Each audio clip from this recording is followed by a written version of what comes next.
Hoosier Nation. I was doing some preparation for this podcast, and here's the deal. Football season was a bit of a dark time last year for all of you in Bloomington, and for those of you who hold Indiana University near and dear to your heart. As Indiana was mired in their long losing streak, Mike Woodson started getting some traction with men's basketball, and Terry Moore was continuing to crush it with women's basketball, and we couldn't help ourselves. But there was a time on this podcast, which is 4 years old now. You're going to hear how many episodes we've done in a moment, but there was a time on this podcast where almost every episode is football related, and I was just feeling that itch as we roll into July. And starting to get that adrenaline going through my system, folks. Football season is about 6 weeks away. 50 days. 50 days until Indiana hosts Illinois in prime time in week 1 on Fox Sports 1. We're going to dive into what's changed with IU football since the bucket game last November. Who's in? Who's out? We're going to dive into that and so much more here on episode 257 of the Hoosier Sound, where we're the official podcast of Indiana HQ. We are recording this edition of the Hoosier Sound on Thursday, July 14th, 2022. I'm your host, Nithin Krishnan. Here with me tonight is my normal co-host, Matt Lukens. Matt, look, this team went 2-10 last year, 0-9 in conference play. Just high level from your end. If there's one thing Indiana had to do, is change a bunch of stuff, and that's exactly what Tom Allen did. Yeah, but for better or worse, they changed some things, and some other changes hit them in the face, and they weren't really prepared for them. And I don't really. We'll get into it on the podcast, but there's a lot of changes I like. I'm like, okay. This was the obvious decision, aka getting rid of Nick Sheridan, because nobody could possibly be worse in that position than him. I wish the guy the best of luck at Washington, and I hope he gets his career back on track, but he was not prepared for that role. And let's be honest, every IU fan, regardless of your football knowledge, could, pretty much get that from game 3 or 4 of last year.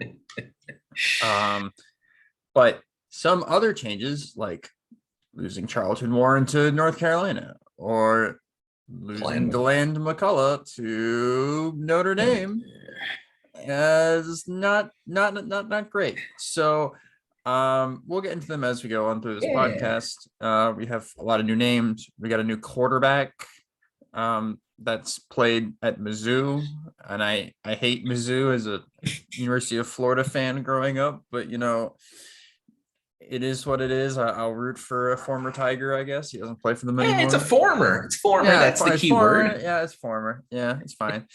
But it's just, I was telling Nithin before this podcast started, and this will be my final thought on this soliloquy of mine that I've been going on for a bit, which is that I feel like at every position across the board outside of tight end, we've upgraded, Nithin.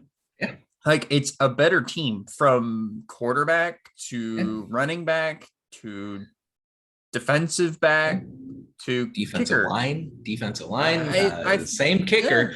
Yeah. Micah McFadden's going to be hard to replace, but I would say tight end and linebacker. But even tight end, even linebacker, I feel like I can tell you this. I feel like they're deeper now. They're not just a one-man show. So we can talk about that in a bit. But I feel like we've upgraded, and yet I feel like this team is going to perform about exactly the same as they did last year. They might get 1 or 2 more wins, but still, I don't see this team going bowling. I don't see this team contending for a Big Ten championship. I don't see this team being even on an ABC game this year outside of when we play Ohio State or Michigan. So I have a tough time getting myself excited for this season. And I know we're a podcast, we're supposed to get people to like want to listen to us, but I'm a realist, guys. I can't, I'm not gonna lie to you here. And I do think this is gonna be a tough Indiana season, and we're gonna have to take the little wins and the small growths throughout the year.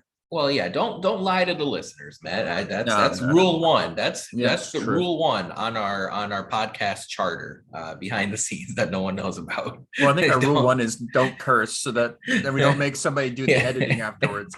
The second rule is don't lie. Yeah. Well, there you go. Yeah, don't lie to the listeners. I'm more optimistic than you are. I think the key facet here to look at is an exciting incoming recruiting class, exciting incoming transfers, exciting schedule, and the fact that you're not opening up at Kinnick Stadium in week 1, you're opening up at Memorial Stadium in week 1 against Illinois, and then you have Idaho, and then you have Western Kentucky coming to town right after that. If you start building some positive vibes, some good mojo, and you get off to a 3-0 start, you've already beat last year's win total, and you're feeling a little bit better going into Cincinnati and then going into Big Ten play. So that's the optimistic approach I'm taking into the season. This episode, folks, is going to be all about the burning questions surrounding this program in mid-July. The first one of which is what changed? What changed in the offseason since Indiana's bucket game loss to Purdue this past year? Walt Bell, he comes in as an offensive coordinator, previously the head coach at the University of Massachusetts, experience at Florida State, experience at Maryland on the offensive staffs there. He's going to take over for Nick Sheridan. New defensive coordinator, Chad Wilt, formerly the defensive line coach at the University of Minnesota, plenty of experience dating back multiple decades. Wilt led Minnesota and their defensive line to the second best defense in the Big Ten. Boye Mafe ended up being an NFL draft pick out of Minnesota's defensive line this past spring. New running backs coach and new wide receivers coaches are in the house. Running back coach Craig Johnson takes over in that position from DeLand McCullough. Johnson, also multiple decades of experience, also the associate head coach next to Tom Allen on the coaching staff. You look at wide receivers coach Adam Henry with plenty of NFL experience. He's going to be the co-offensive coordinator working with Walt Bell. Adam Henry coaching the wide receivers. New quarterback Connor Bazelak. He comes in from the University of Missouri. Bazelak and Jack Tuttle will be in a competition coming up in camp, but I would put it at about 90% that Connor Bazelak will take the first snap against Illinois in week 1. It absolutely will not hurt to have Jack Tuttle there for the quarterback depth. Otherwise, though, plenty of incoming transfers. How about J.H. Tevis, who could very well start on the defensive line? He comes in from an all-conference honorable mention at the University of California. Miles Jackson comes in as a pass rusher from UCLA. We talked about Bazelak at quarterback. Sean Shivers transfers in from Auburn. How about Josh Henderson transferring in from North Carolina, as well as Emory Simmons? Both of them will get key roles here on the Indiana offense into this upcoming season. And of course, you get someone like DJ Matthews, that electrifying threat. He came over from Florida State, showed some really bright flashes last year before his season-ending injury. Matt, let's dive into Connor Bazelak a little bit. He's a 6'3", 220-pound quarterback, started 20 games at Mizzou, 66% completion percentage, 5,000 career passing yards at 7 yards per attempt, 23 touchdowns, 17 picks, was under pressure a lot at Missouri, fell out of favor, put his name in the portal, and again, in all likelihood, going to be the quarterback when the names are announced at Memorial Stadium on that first Friday night of the year. How excited are you for Indiana to turn the page at quarterback? For a few years now, it's been Michael Penix, it's been Jack Tuttle. Penix off to University of Washington now to play for Kalen DeBoer. New is the word of the day with IU football. How excited are you for Connor Bazelak? I'm excited, but if I'm going to be honest, I'm gonna miss Mike Penix a lot. he was fun when he played well. He was fun to watch, and he was a game changer when he played. When he did play. Yeah, and when he was healthy playing. I don't think he was healthy at all last year when we watched him play. So I, gonna miss Mike a lot, and wish him all the best at Washington, of course, with my boy Mike Kalen DeBoer, not Mike DeBoer. Jesus, oh my, I went down a rabbit hole I didn't want to go down. All the hot flashes. Oh my goodness, not that again. But look, sometimes I try to talk to my friends this way because some of you listen to the podcast, used to date people and or are married, in dating life, right? I try to explain it to my friends. Sometimes you just need to move on. Like a new face is good, right?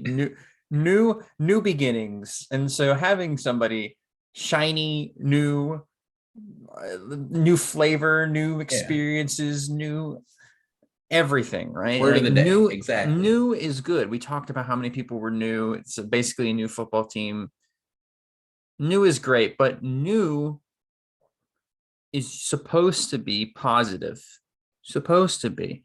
And I think, if I'm going to be honest, I think the Bazelak addition is positive. He brings a lot of good things from Mizzou. He looked promising while he was playing. You brought up that he was under pressure a lot in Mizzou, and that's why he fell out of favor and struggled. To me, I look at this offensive line and I go, well, how is that going to be any different in a Big Ten that is looking to eat quarterbacks alive? You look at Michigan's defense, you look at Ohio State's defense, you look at Michigan State's, Penn State. We're playing all these high-powered defenses. Sure, it's not the SEC, right? But that doesn't matter. It's comparable at this point. And honestly, I think our offensive line might be worse than Mizzou's. So how is he going to be better under this offensive system with our players than he was at Mizzou? And I see it not being his fault if he doesn't perform well. More of a, why didn't we upgrade the offensive line more? Fair question. I think that's a really good question with Connor Bazelak. And what I would say to that question is what I would say as I watch my Chicago Bears on a weekly basis in the NFL, or I watch other teams with bad offensive lines in the NFL. By the way, a team like the Cincinnati Bengals with the bad offensive line ended up making the Super Bowl last year. But they had Joe Burrow. Yeah, Joe Burrow. Indiana does not have Joe Burrow, but what you can do to mask some of your weaknesses up front is devise screenplays, find ways to misdirect opposing defenses after the snap. Before the snap, you can run motion. You can find out what the defense is doing, get a hint as far as that's concerned. And what I'm really excited for is that, once again, Indiana's not starting with blockbuster games like they did last year at Iowa, hosting a top 10 Cincinnati team, going to Western Kentucky, going to Penn State in the first few weeks of the season. Even though Illinois is a Big Ten team, you get Illinois at home, Idaho at home, Western Kentucky at home to figure some things out in the first 3 weeks of the season. Make no question about it, Indiana's got to beat the Illini.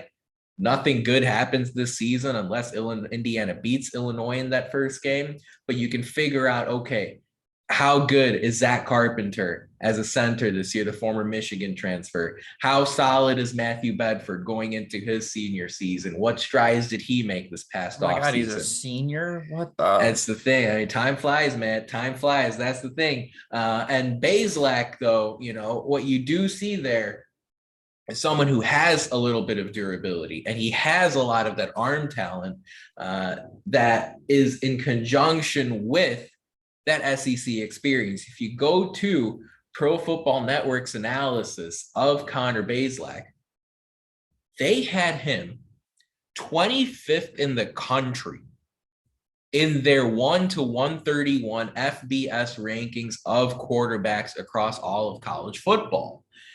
He was the second highest rated Big Ten quarterback, with the exception of CJ Stroud at Ohio State. No surprise. Stroud ended up topping Pro Football Network's rankings. But he's a lot higher than Purdue's Aiden O'Connell. How about Clemson's DJ Uiagalelei and a number of other well-known quarterbacks, even Stetson Bennett, who led Georgia to a national championship last year. They love Bazelak's national college football experts love Bazelak's arm talent. They love the tools he brings to the table. You talk about someone who's got a quick delivery, another thing that works with a poor offensive line in front of you, if that is the case for IU this upcoming season.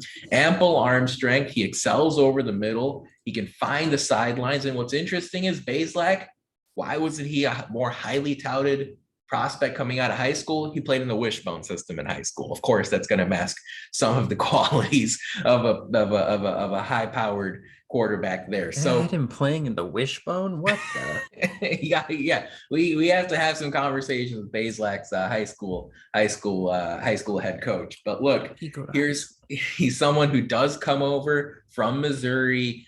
Plenty of impressive SEC performances. Bazelak was the 2020 co-freshman of the year in the Southeastern Conference. How about week 3 against defending at that time national champions LSU against Ed Orgeron's defense? Bazelak went 29 for 34 for 406 yards, 4 touchdowns, no picks.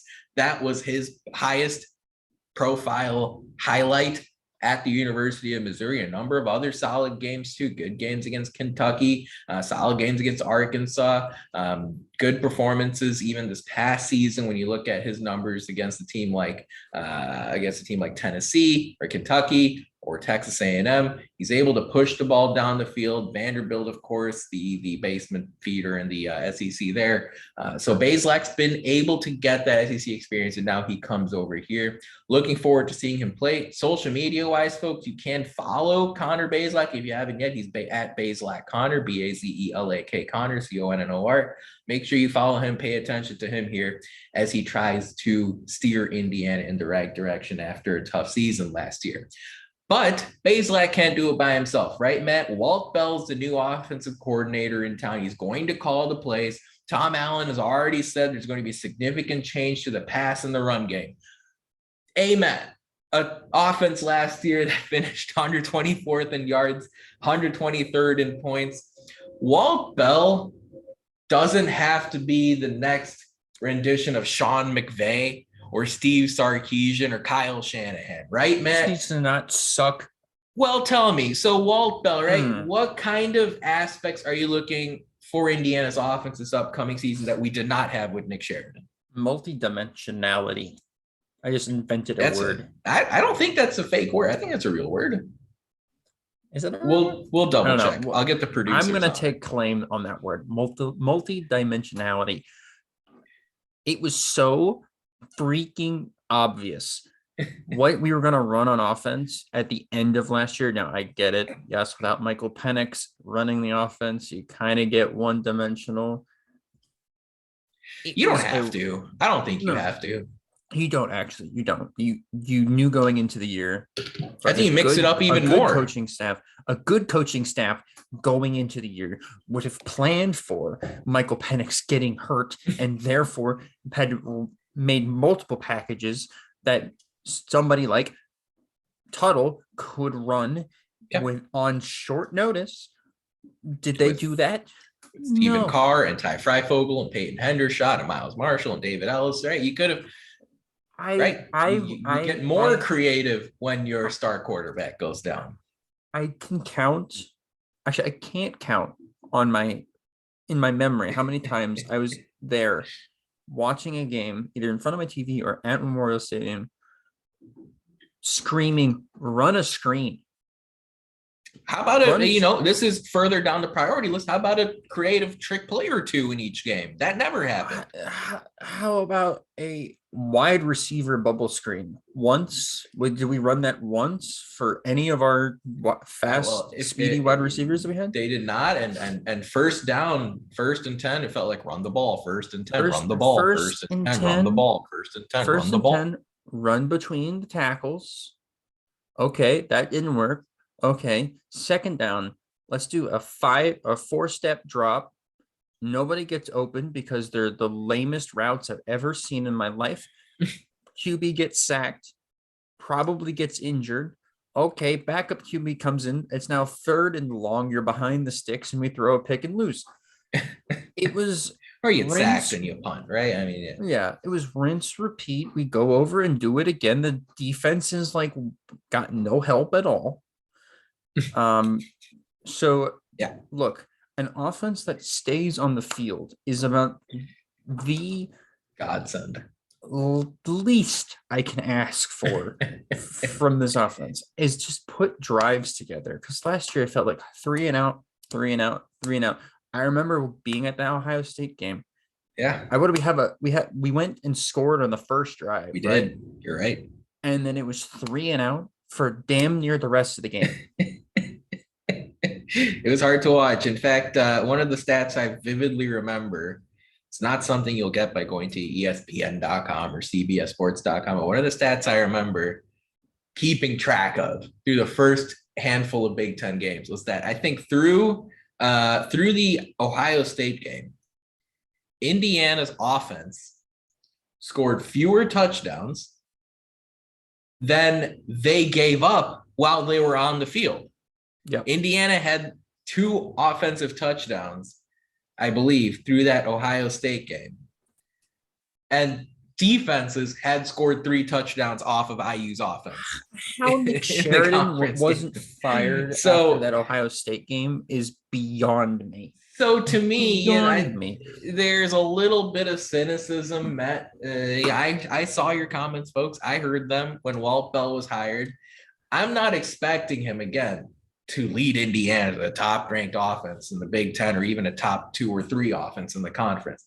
What I am expecting is for Walt Bell to run IU's offense like something other than it's the way Nick Sheridan or Mike DeBoer ran it, which was we're going to bring Michigan and Tennessee concepts into Bloomington and try to shove the ball down your throat.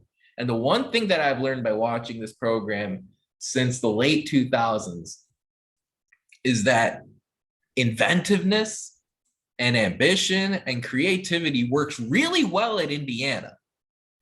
It's a scheme that worked with Bill Lynch and Ben Chappell and Kevin Wilson and Kalen DeBoer. And it's something that has worked at Indiana, and it's pushed really good teams in this league to the limit frequently over the course of the last 15 years or so. So what I'm expecting Walt Bell to do is come in and keep defenses off balance. For instance, I was looking at the schedule. Penn State comes to Bloomington a week after they host Ohio State. Illinois, let's take them in the first week of the season. They are going to have no idea how to prepare for this new look Indiana team. Keep the opposing defenses on their back foot. Throw on first down. Include a trick play. Get screens involved. Maybe throw the ball, distribute the ball to 5, 6, 7 different receivers. That's how you make things work. And that's what I'm looking forward to Walt Bell doing in his first year. I'm not asking for the moon, am I? No, you're not. It's not rocket science here. That we're not working with a high-powered offense where you can just run it down people's throats. This isn't Georgia. It's not Alabama. It's not Michigan. Not Ohio State. Don't run it that way. Even Ohio State doesn't try to do that anymore. They don't. You're right. Like, it's all about finesse on offense nowadays. And I was envious of a Western Kentucky team last year. Yeah, because I watched the way they played offense and went, they don't give a crap. They don't care if they end the game with 0 yards rushing. They don't care. All they care about is putting points on the board and moving the ball down the field. So I get that the offensive coordinators nowadays, we have to be multi-dimensional on offense, which is, I said, we want to be multi-dimensional. There's a place for running the football. There is. Yes. Less predictable. Yeah, but what I mean by multi-dimensional, is not running the same 5 plays every single time on the field. I get some. Please just change up the play calling. It could not be possibly worse. If it doesn't work, if players are running the wrong routes on the field when you call the certain play, that's fine. Because you know what? That's on the players. That's not on you. right? As a play caller, your job is to keep the other coaching staff off kilter the entire time. The reason why we Completely. lost so badly to Ohio State was because after the first drive, Ohio State's defensive staff, who, by the way, were not good last year, made one change. Yeah. Made one change, which was that, hey, maybe we shouldn't let them throw the ball to Peyton Hendershot. And then all of a sudden, we couldn't move the ball down the field. It was like, what did they do? How did they change? We couldn't do anything else to possibly counter that easy chess move they made. Yeah. No, there was nothing done by that staff. So, like we said, we're not asking for them to come in and be a top 5 offensive 40 coordinator. points per game, Matt. We're not 50 points per game. Let's go. We're not asking him to come in and then 2 weeks later have Sports Illustrated articles about how he's the best hire since Red Auerbach. Oh, yeah. We don't need that. Okay. We don't need that. I need somebody that just doesn't throw the game. Okay. It's like my teammates when I play ranked Rocket League. I just need you to not suck so that the rest of the team can pull its own weight, because this team is good enough on defense. They have some star power that we can we can go bowling. The reason we only won 2 games last year was not on the defense. The team, the unit that completely crashed the entire season, disintegrated any expectation that we had, was the offense. That is how bad they were. So we cannot understate this enough. I know you feel like we've said the same thing for the last 15 minutes, but it's true. And you guys, I know you don't want to listen to it, you don't want to hear it anymore, but I need to get it out personally. This is therapy for me, because as a football fan, college football was my first love, by the way. I didn't grow up an Indiana fan. I grew up a University of Florida fan. I grew up watching good college football. It was so disgustingly horrid to watch this team fall apart in the way they did. So I will take a breather and let Nithin talk now about hopefully how the offense personnel wise has changed going into next year. I'd be silly to say that it would be fair to expect Walt Bell to have all the answers here in mid-July. This is going to be a work in progress. This is going to be a week by week improvement. But again, I'm looking forward to seeing those first few weeks, Walt Bell putting in some more creative concepts. Again, doesn't have to be a woke 5D chess type of offense. I'm not asking for that, but you can bring in certain aspects of the game that have grown here in recent seasons in the NFL or in college football, where it's as simple as, okay, let's use more play action. Let's use that screen game more often, especially with speedsters like DJ Matthews and Sean Shivers on the offense. Let's try to keep defenses off balance by mixing up the run and pass on first down, maybe being a little bit more aggressive on fourth down and 2-point conversions.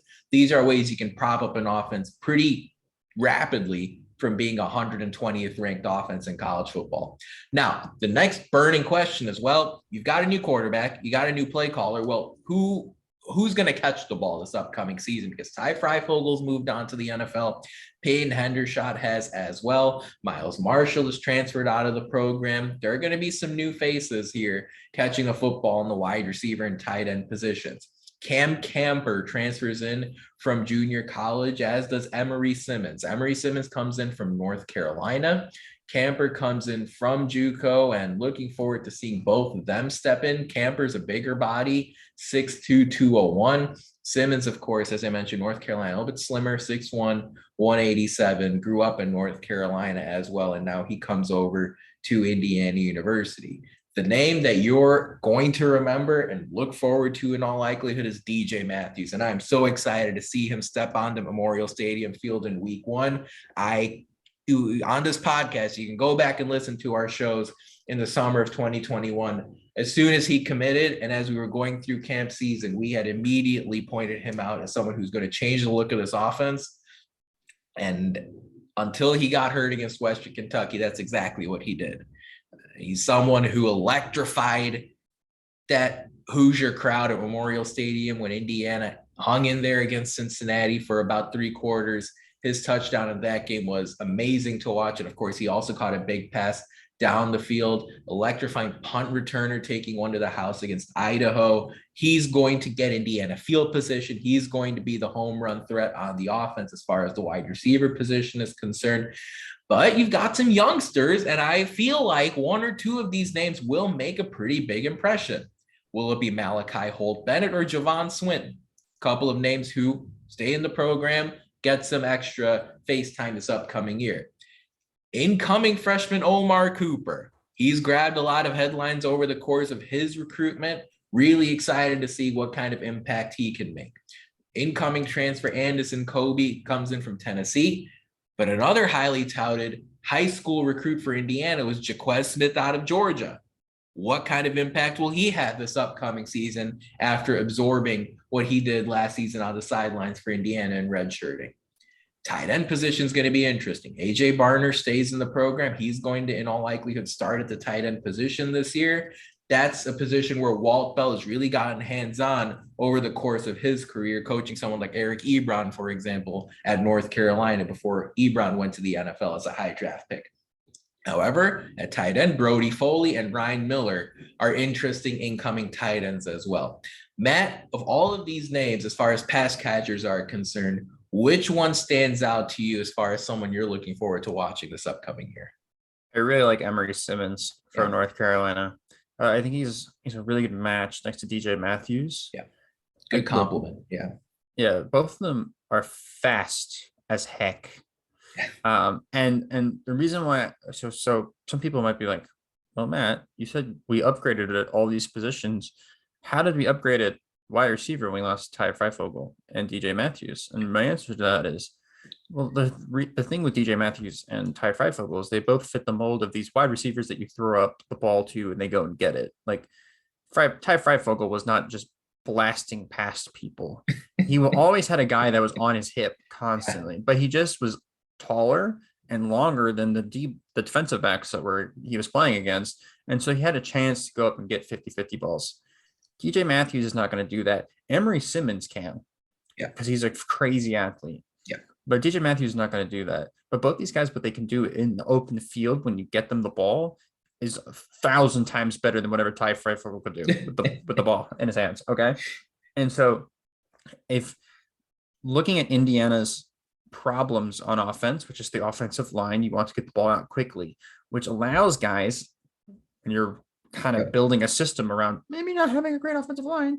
Emory Simmons and DJ Matthews are vital to helping out your quarterback survive games, okay? Because you can throw it to them on a 2-yard slant. 2-yard hitch, 2-yard slant, exactly. 2-yard hitch, 2-yard slant. You know, they catch the ball. Okay, maybe they get hit, they get 2-yard game, whatever, but it's that speed.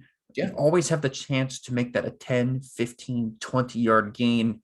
When for Ty Freifogel, right, that was never going to be a 10, 15-yard game. It was going to be a 3-yard catch and maybe 3-yard run after the catch, and he was going to get tackled because he can't pull away from people. Right. And these guys can pull away from people. They can make people miss in the open field, and that's why I feel like we've upgraded this position, even though the talent level has downgraded. The fit has upgraded, and I think the fit is more important at the end of the day when it comes to a football team than talent per se. Totally agree. I think, fit in the scheme, fit in the system absolutely has a place. And remember, we're looking at the wide receiver group overall, right? Ty Freifogel, just one person. Outside of Freifogel, you really didn't have too many contributors. I think Indiana had for a while hoped for something more out of Miles Marshall, for example. Just never came. You're bringing in now a healthy DJ Matthews, a new piece in Emory Simmons, someone like Cam Camper, who, if you go watch his highlights, he's a really interesting piece. He is a bigger body that can still fit some of those needs that Ty Freifogel gave you. And now you're talking about something that's interesting. I want to emphasize something with the tight end position. We've asked the question, who's going to block? How are you going to overcome a tough offensive line? Well, when you don't have, at least on the surface, an elite Big Ten pass catching tight end Peyton Hendershot, well, now all of a sudden you can use those tight ends as a sixth or seventh man up front in front of Connor Bazelak to give him a little bit of extra time. And you can distribute the ball to your wide receivers and to your running backs and use your tight ends as a hot option. It's one solution. Again, Indiana's going to have to keep defenses off balance and try a few different things. But with AJ Barner and with Aaron Steinfeld and with Brody Foley and with Ryan Miller, these are things a deep tight end room can do in order to, again, work around some of their questions up front.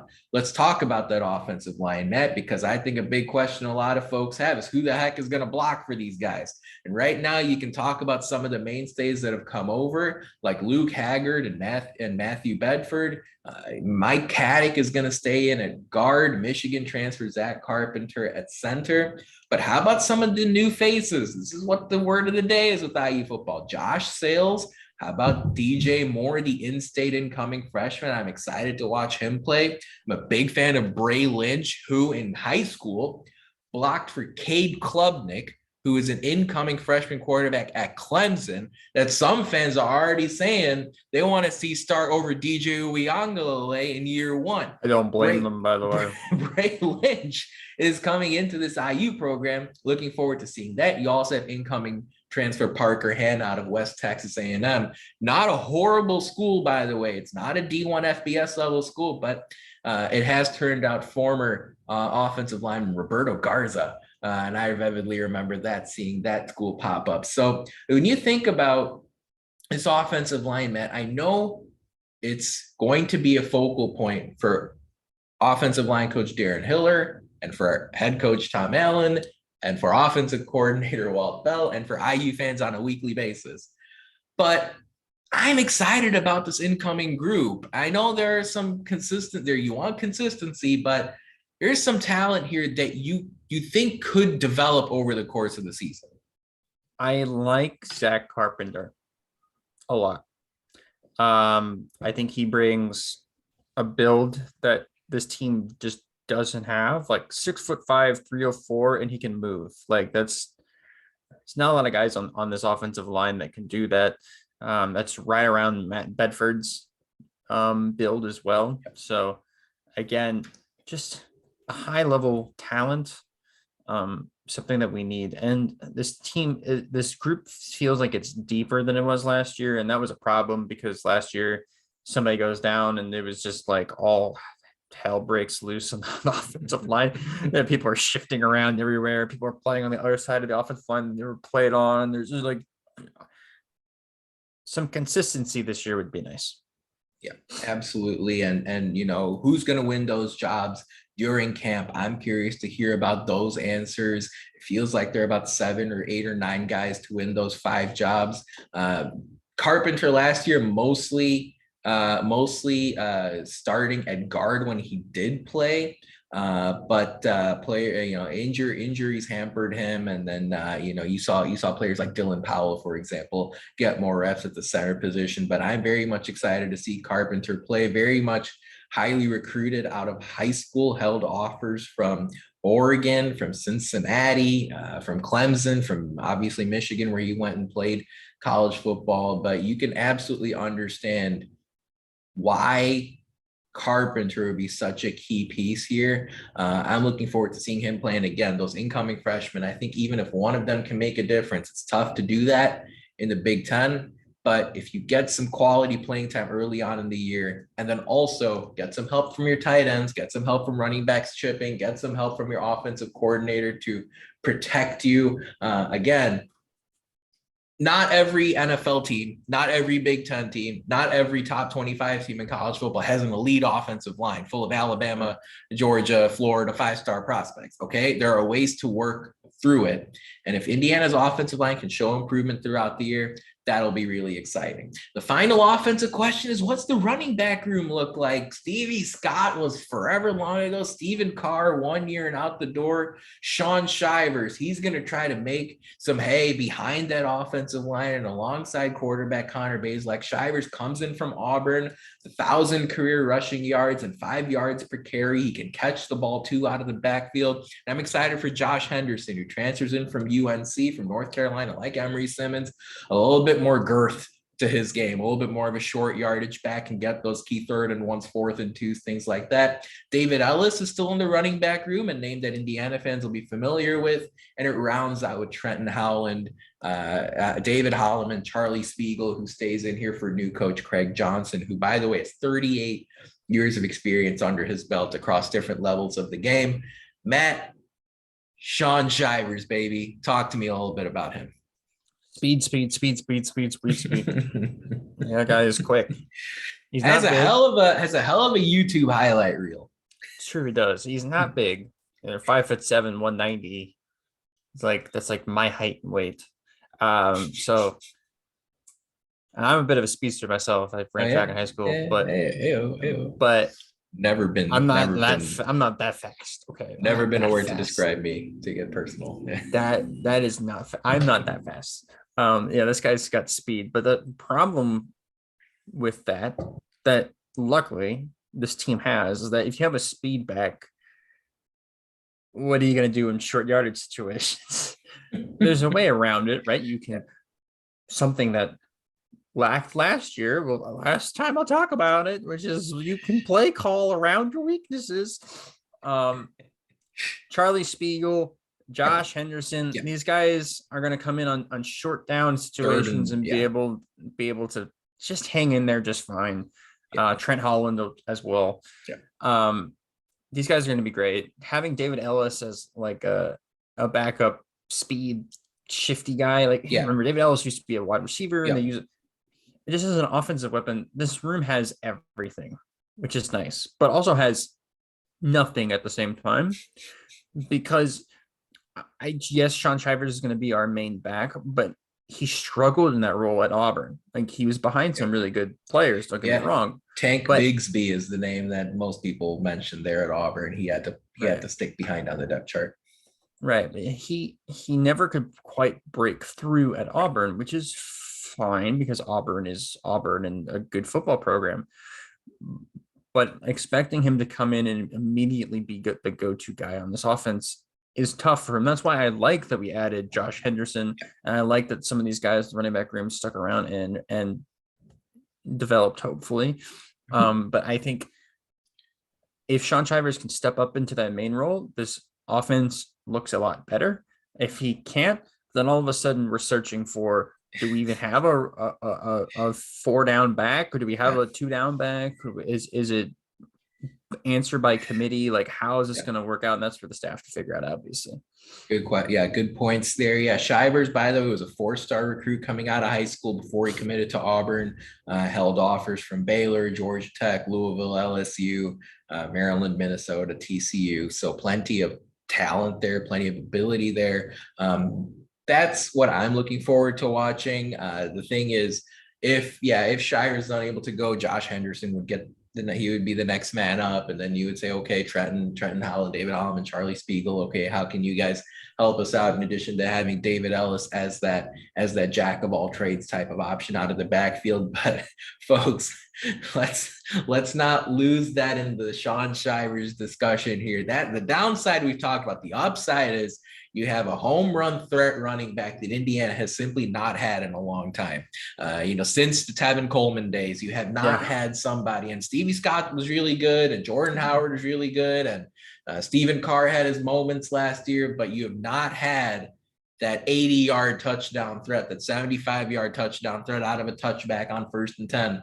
As far as a guy who can take that ball off tackle and make one guy miss and take it to take it to the house, take it all the way. Take it downtown. Plenty of physicality in his game too. Don't get that confused.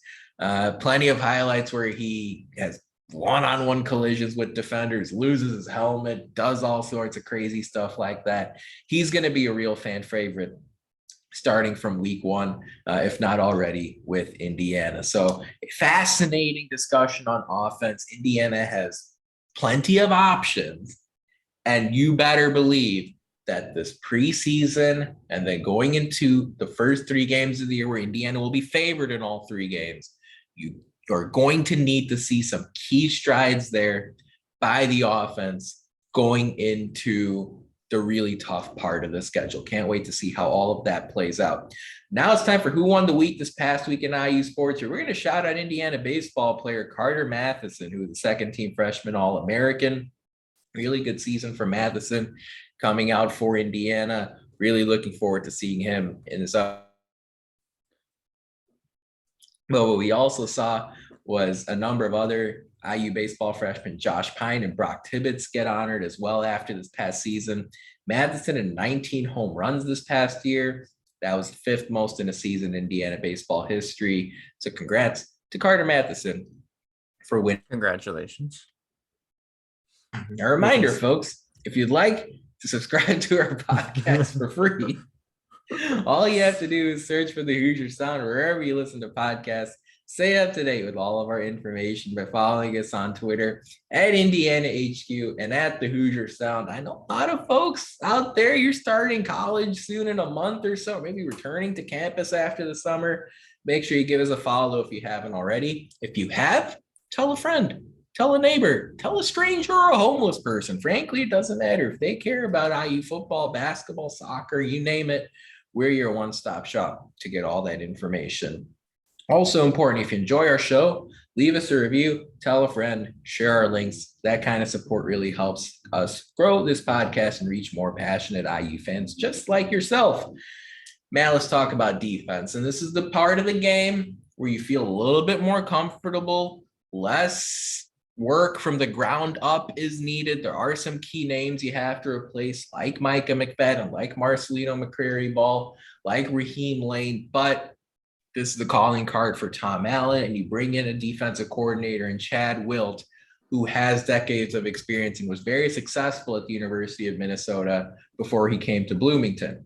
In his playing days, Wilt was an NAIA All-American at Taylor University in Upland, Indiana, and now he's going to take over as Indiana's defensive coordinator. Indiana's made a number of key changes to their defensive line we'll talk about in a moment. Matt, I thought it was interesting. Chad Wilt and Tom Allen have agreed that it will be Allen who calls plays. But the good news with Chad Wilt is he doesn't have to reinvent the wheel here. Indiana has a lot of established pieces on the defensive side of the ball.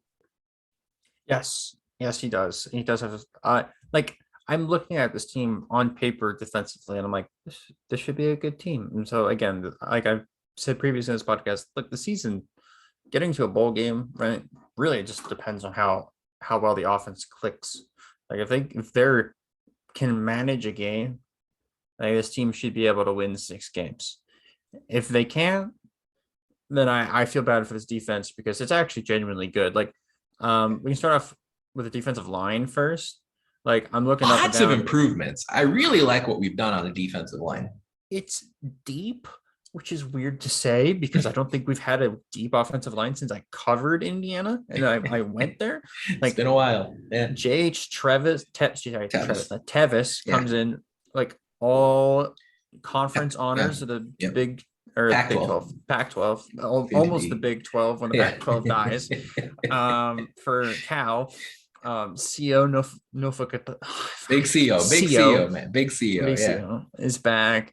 DeMarcus Elliott is back. James Head Jr. is back. We get an IMG Academy recruit in Nick James to come in. We have 2 transfers from Ole Miss and Patrick Lucas and Ladarius Cox for depth purposes.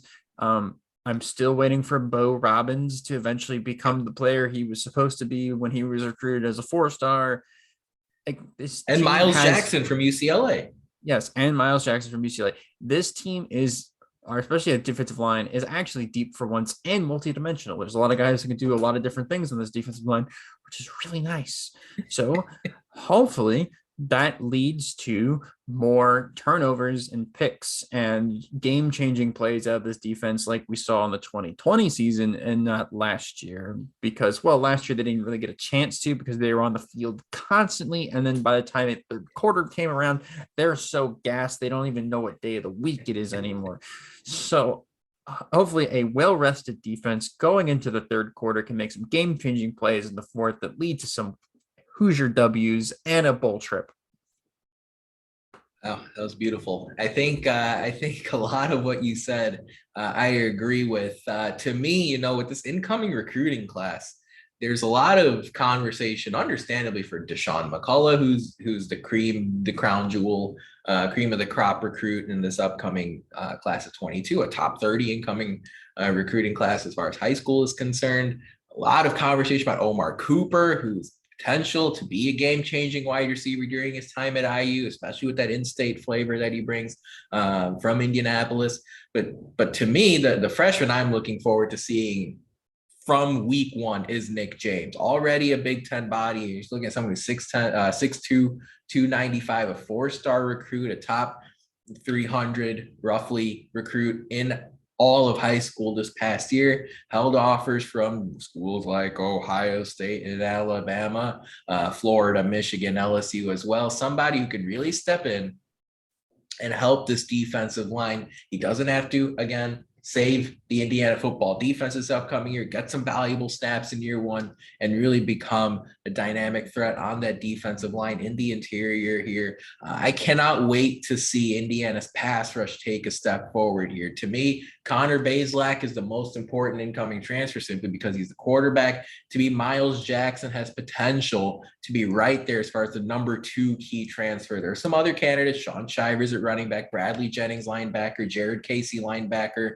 as far as which of the incoming transfers will make the most noticeable difference on this team this upcoming year. But when someone like Miles Jackson committed to Indiana to the transfer portal, you all of a sudden see somebody who has that pass rush specialist designation, so critical here when you think about the kind of impact he can make coming off the edge as a 6'3", 250-pound pass rusher. It's a 3-star recruit coming out of high school. But again, you really love that specialty as far as being a pass rusher to help a defense that did not take down the quarterback nearly enough last season. A key question, Matt, that I know a lot of fans will ask is, how will IU replace Micah McFadden? What a superstar McFadden was during his time at IU, an absolute legend as far as the defense is concerned. You're going to be paying attention to a couple players. Cam Jones returns. He's going to be a key piece in the linebacking core. But again, I'm really looking forward to 2 incoming transfers. Bradley Jennings out of Miami, Florida, the Hurricanes, as well as Jared Casey coming in from Kentucky. These are a couple players, Matt, who I think will make Chad Wilt's life a little bit easier when trying to replace Micah McFadden. Jennings and Casey, I'm pumped to watch them. How about you? I agree. Like I said, coming into this podcast, I outside of linebacker, I feel like tight end, every position's been upgraded. And the reason I say that is because yes, we lost one of the best linebackers Indiana has ever had. I think it's the best. We can argue water cooler conversations. I think Mike McFadden was the GOAT Indiana linebacker. Yeah, I think I was being subtle with that, but yeah, maybe the best linebacker that has come through the program, at least the best one in recent memory.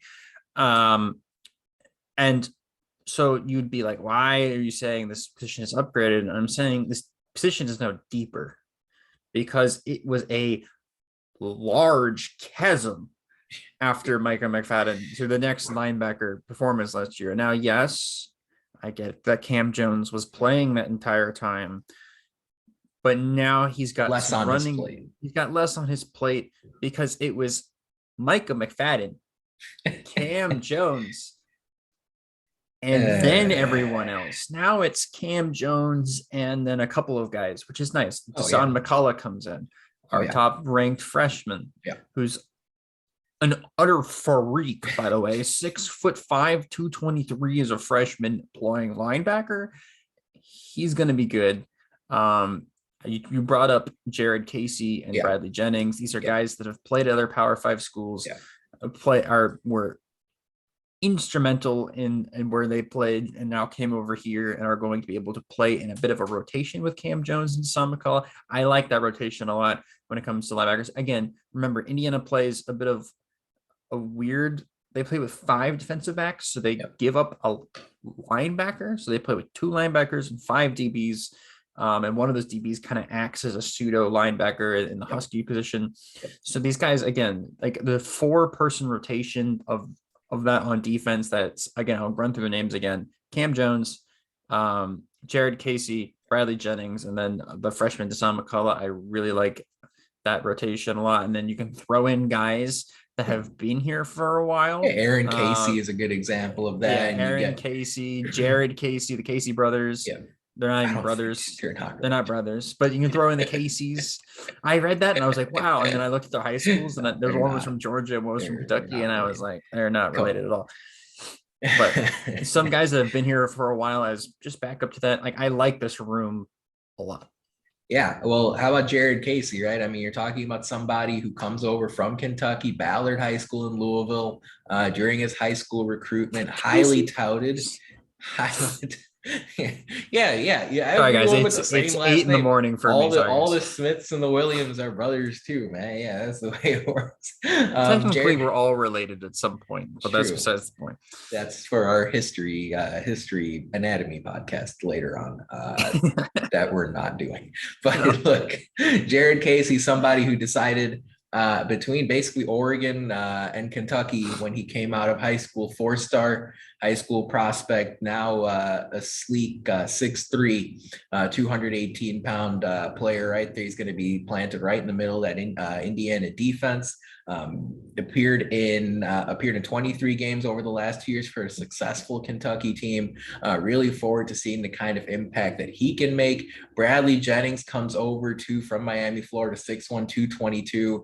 Somebody who totaled 68 tackles, 3 sacks, multiple quarterback hurries, a fumble recovery in 35 games at the University of Miami down in the ACC. So really looking forward to seeing both these guys step in.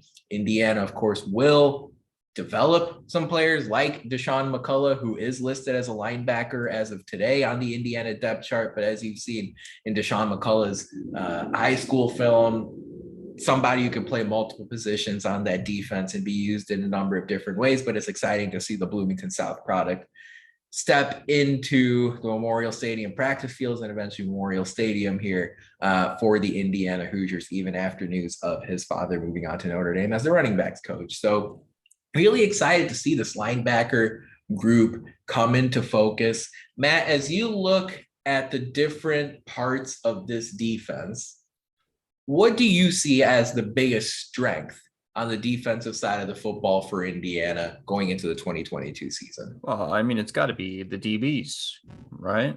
It's just got to be. Like, it's Tom Allen's specialty. I mean, Tywan Mullen, probably our best player, senior year, by the way, is coming back. Bryant Fitzgerald. You look up and down the DB list: Jalen Williams, Devon Matthews, beautiful. Travell Mullen, incoming freshman. Yeah, James Mons, who's a name that you guys aren't gonna be very familiar with, but he's coming from Vero Beach High School in my area. He's going to be good eventually, maybe not this year, but eventually. Like, sure, we lost Reese James, but if we're gonna be honest, Reese James is on Chelsea. Reese Taylor. Yes, Reese Taylor. Oh my God, Reese James. Sorry, I was just thinking about him in Arsenal uniform the other day. Now, okay. Reese Taylor was not that big of a loss. Well, especially when you have the depth. When you add the depth, I didn't even mention Josh Singetti. DeLand McCullough II comes over from Miami of Ohio. Yep. And Noah Pierre. I love the performance of Noah Pierre last year. Right. They sort of this is the best part of the defense. It was the one positive last year watching the defense play. We could always rely on at least the secondary to play well-ish if they were healthy. Again, I'm just grasping at straws when I said the one positive from last year, because there's not a lot. And again, ideally, behind a good defensive line and partnered with a deep linebacker core, the secondary should play better, closer to what the 2020 form and not the 2021 form.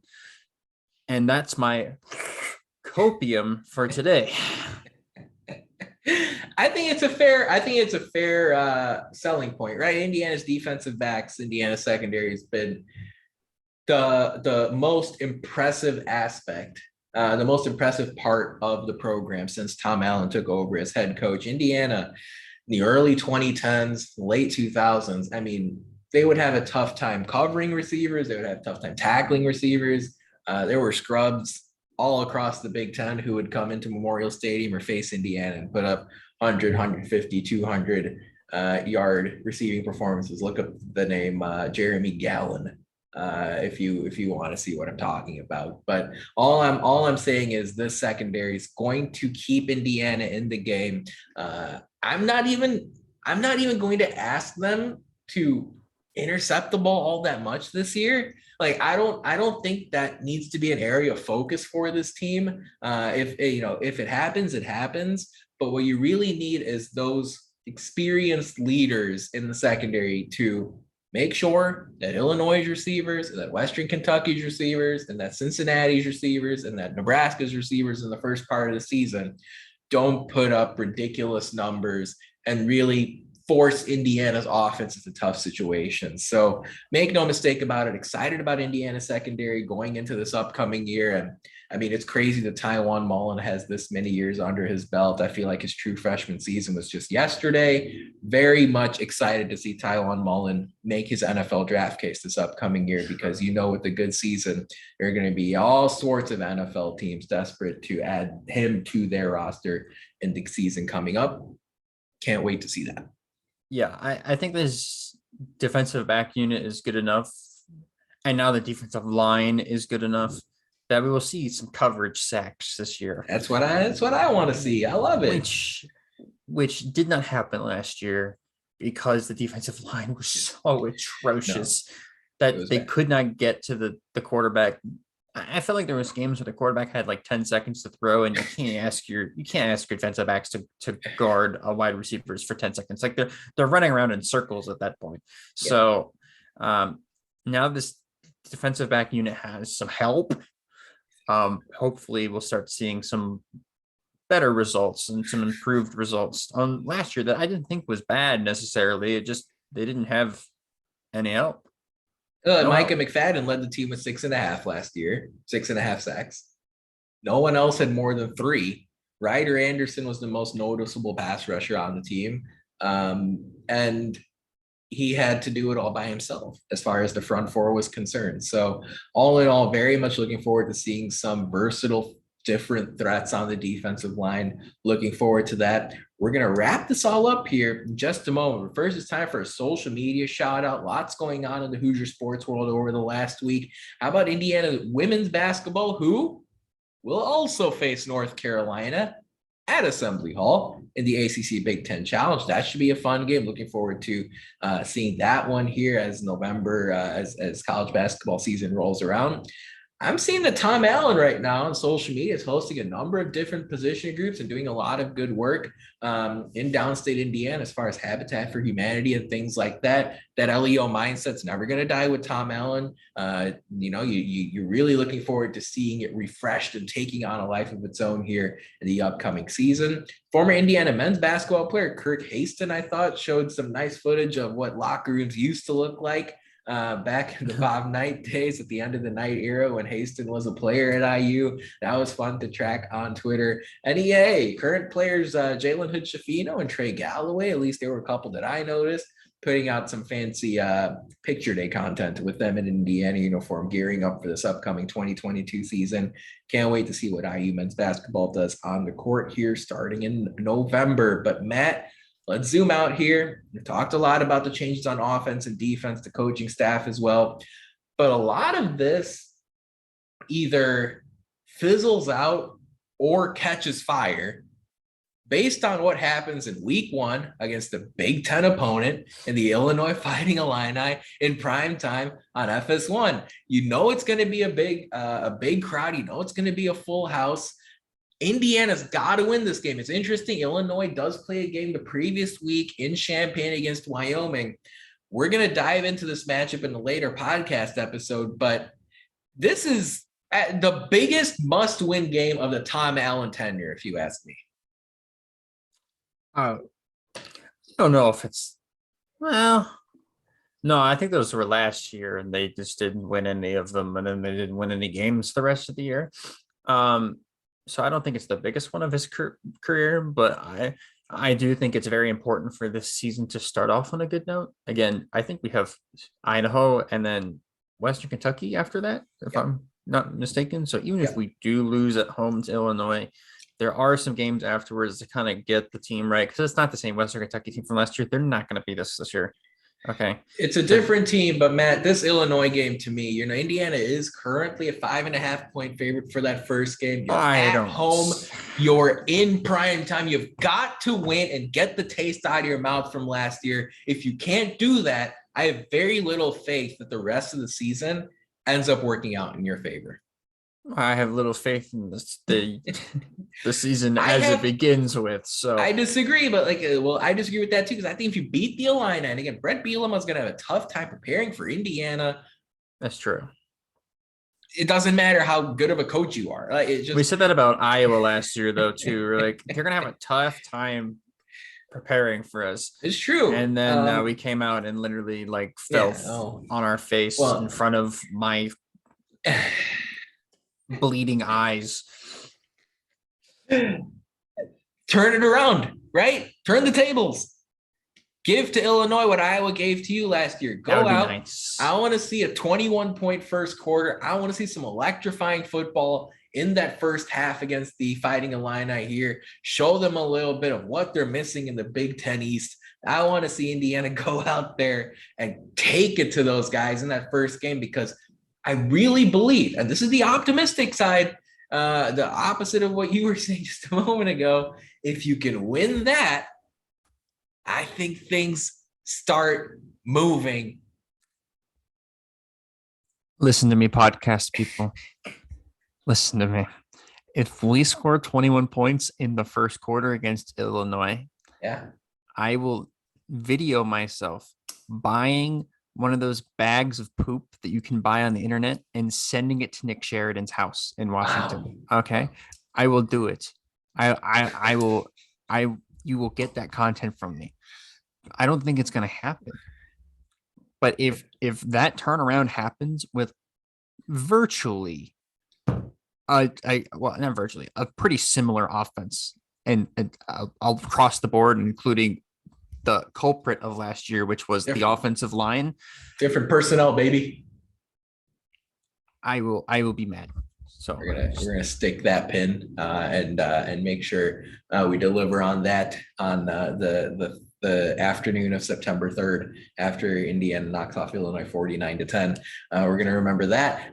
Really fired up for what this team can do if they do take care of business in week one. Matt, I headed over to DraftKings Sportsbook yesterday in the build up to this podcast episode. The over-under for Indiana is 4 wins, flat. 4 flat, not 4.5, not 3.5, 4 flat. The over is -120, the under is +100. You take a look at the schedule and you see an early start, and then, Big Ten happens. Big Ten East soon to be wrapped up with once USC and UCLA come into this conference. Outstanding other changes still pending. 4 wins. What's your initial reaction to that number? I think that's about right. I'm not gonna lie to you. I don't see this team being able to get over that hump. Again, it's going to be an improvement on last year in a way, right? Because that's doubling our win total. But this year for me is sadly more of a development year for the roster as a whole. I don't think that's a sad thing, though. It's a sad thing for the seniors. That's what I was going to finish saying, is because we have some really, really good seniors on this team. Like Tywan Mullen deserves to have a better senior season than what I think he's gonna get. So birthday boy Tywan Mullen, by the way. Had a birthday. Happy birthday to him this past week, yeah. But the seniors deserve a better team than this, especially given the performance they gave us as sophomores. But I don't see this team being able to overcome some of its weaknesses, and that's being its offensive line and just the Big Ten to me is just so deep, and it has been, and it's only going to get deeper as the years go on. And so Indiana's got a long way to climb up the ranks of the Big Ten ladder. It's true. Not going to dispute that, but this is why sports are the best, right? They always have a way of surprising you. It happened negatively last season for IU football, and Maybe all it I'm saying happens is, positively, and I will cry myself to and sleep in again, happiness. no one's saying 12-0, but what I am saying is you take care of it, take care of business those first few games, and things can get really interesting. Sure. Matt, as we wind down here this week on the Hoosier Sound, lots going on in the sports world, lots going on here. I'm excited. I love the fact we're taking a look ahead into this IU football season. What are your closing thoughts here as we wrap up on the 14th of July? Look, I might not be the most positive about Indiana football, but at least it's Indiana collegiate sports We're doing things back and doing stuff. So I'll have something to do at Sunday morning at 11 p.m. or 1 a.m. my time, because that'll be what it is when I'm in Japan at 1 a.m. my time. So I am just going to be excited to see Indiana sports again and have it back in our lives, and be mad about third down play calls again, and be confused at how people get scholarships to miss, catching balls. Like, all this stuff is very exciting. So Indiana football coming back is nothing but a positive. It also means we're closer to basketball season, which is great. Look, yeah, I'm looking forward to it. I think Indiana's got a lot to prove this year. The one thing I'll say though, if step one for this program is making the changes that they had to make. You have a new play caller in the house. You have a lot of new faces on both sides of the ball from a roster standpoint. You could not run it back after a 2-10 season, and there's no question Indiana's going to have a lot of Indiana's going to have a completely different look this upcoming season. And all I'm going to say is, if you look at the opponents on IU's schedule, there are a lot of teams that they're facing. They're going through something similar as well. And I can't wait to dive into football full scale here over the course of the next few months. But that about wraps it up for our 257th show of the Hoosier Sound. Thank you so much for joining us. We really appreciate your support. To hear more fantastic episodes like the one you heard today, be sure to follow us at Indiana HQ and at the Hoosier Sound to make sure you don't miss any in the future. You can also go to our website, indianahq.com, to find it all in one place. But as always, thank you for listening, Hoosier Nation, and we will see you next time. Bye. Peace and love. Go Hoosiers.